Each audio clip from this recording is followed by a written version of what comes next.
I'm sure you all have heard that the first tranche of sovereign gold bonds 2021-22 will be open for subscription for 5 days starting today.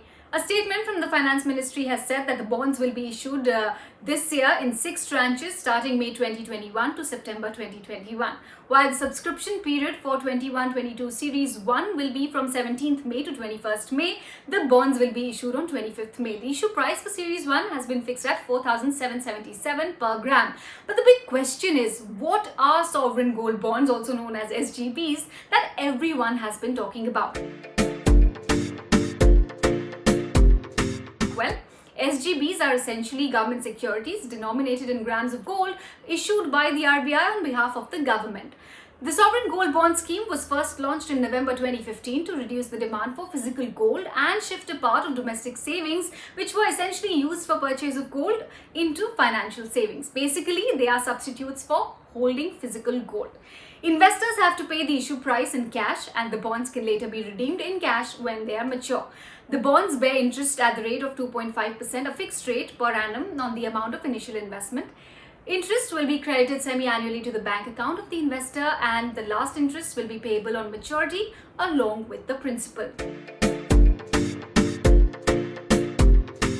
Now, one would ask, why SGBs and why not gold in its physical form? Well, SGBs actually offer a better alternative to hold gold in the physical form. A key benefit is that the quantity of gold for which the investor pays is protected because they receive the ongoing market price at the time of redemption, or even premature redemption for that matter.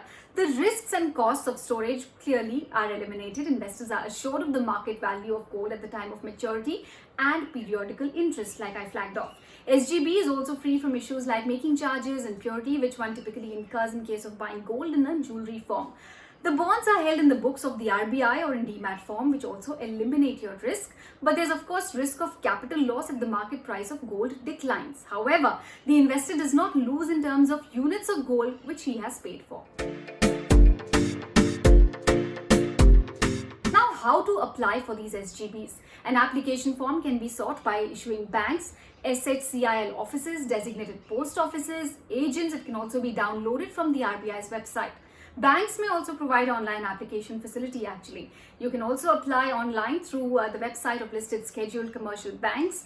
The issue price of gold bonds will be 50 per gram less than the nominal value to those investors actually who apply online, and the payment against the application is made through digital mode.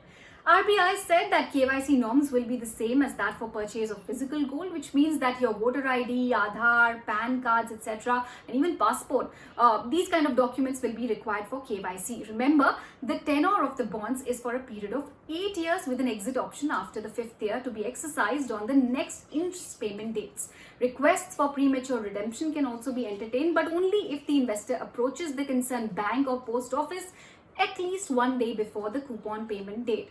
The proceeds will be credited to the customer's bank account, which was provided at the time of applying for the bond. Now, these SGBs are issued in denominations of 1 gram of gold and in multiples thereof.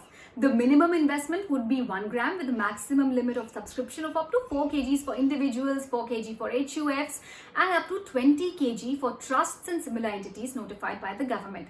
In case of a joint holding, the limit applies to the first applicant. The annual ceiling will include bonds subscribed under different tranches during initial issuance by the government and those which were purchased from the secondary market. The ceiling on investment will not include holdings as collateral by banks and other financial institutions. Now you'll ask, what about the tax implications? Interest on the bonds will be taxable as per the provisions in the Income Tax Act of 1961. The capital gains tax arising on redemption of SGB to an individual has been exempt. The indexation benefits will be provided to long-term capital gains arising to any person on transfer of bond.